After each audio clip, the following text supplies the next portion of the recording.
ඔබ මොහොතකට සිතන්න මාස 6ක් පුරා හිරු එළිය දකින්නේ නැතුව නැවුම් වාතය ආශ්වාස කරන්නේ නැතිව පවුලේ අයගෙන් සම්පූර්ණයෙන්ම වෙන් වෙලා ඉන්න සිද්ධ වුණොත් ඒ වගේම ඩොලර් බිලියන 4ක් වටිනා න්‍යෂ්ටික අවි පුරවපු වානේ නලයක් ඇතුලේ නම් එහෙනම් අපි බලමු ලෝකයේ ප්‍රබලම සබ්මරීනයක් ඇතුලේ නාවිකයන් ජීවත් වෙන්නේ කොහොමද කියලා.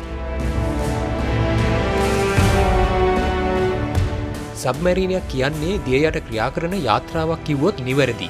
මෙම සබ්මරීන පළමු වතාවට නිෂ්පාදනය වෙන්නේ 19 වෙනි සියවසේදී කියලයි තොරතුරු වල සඳහන් වෙන්නේ. මේ සබ්මරීන බහුලව භාවිතා කරලා තියෙන්නේ පළමු ලෝක යුද්ධයේදී කියලත් සඳහන් වෙනවා. ඉතින් දිනෙන් දින දියුණු වන තාක්ෂණයත් එක්ක විවිධ සබ්මරීන් අතරින් ඔබ මේ දකින්නේ ඇමරිකානු නාවික හමුදාවට අයත් සබ්මරීනයක්.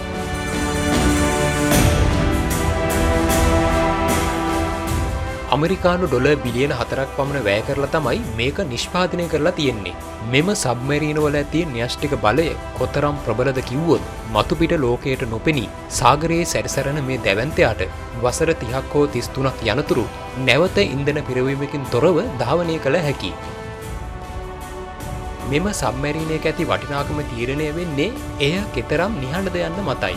මෙහි ඇතුළත ඇති යන්ත්‍ර සූත්‍ර පවා සවිකර ඇත්තේ ශබ්දයේ පිටතට නොයන ලෙස තාක්ෂණය භාවිතා කරමින්. ඒ වගේම තමයි මේ සබ්මරීන වල භාවිත වන්නේ සෝනාර් තාක්ෂණය.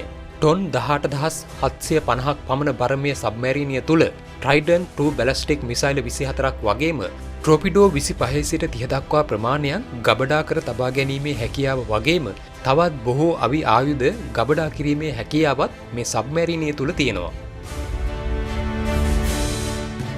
මේ සබ්මරීනිය තුල මාස ගණනාවක් හුදකලාවී සිටින මෙහි කාර්ය මණ්ඩලයට මානසික ආතතිය අඩු කර ගැනීමට කුඩා ව්‍යායාම් මධ්‍යස්ථානයක්, චිත්‍රපට නැරඹීමට පහසුකම් වගේම වීඩියෝ ගේම්ස් ක්‍රීඩා කිරීමේ පහසුකම් මෙහෙමත් සලසා තියෙනවා.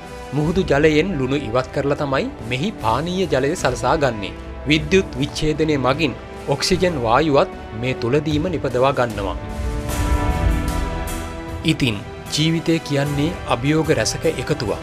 මේ සබ්මරීන තුල කවුළු නැහැ, හිරු එළියක් නැහැ. ඒ වගේම නැවුම් වාතය ලැබෙන්නේ විශේෂ පද්ධති මගින්. මෙහි නාවිකයින් මාස ගණනාවක් තිස්සේ තම පවුලෙන් වෙන් වී කුඩා ඉඩක ජීවත් වෙමින් Tamanගේ රාජකාරිය ඉටු කරනවා.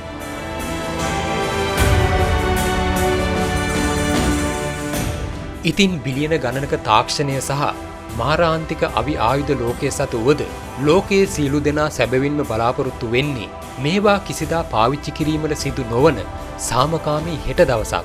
යුද්ධය යනු ජයග්‍රාහකයින් නැති පරාජිතයින් පමණක් ඉතිරි කරන මහා විනාශයක්.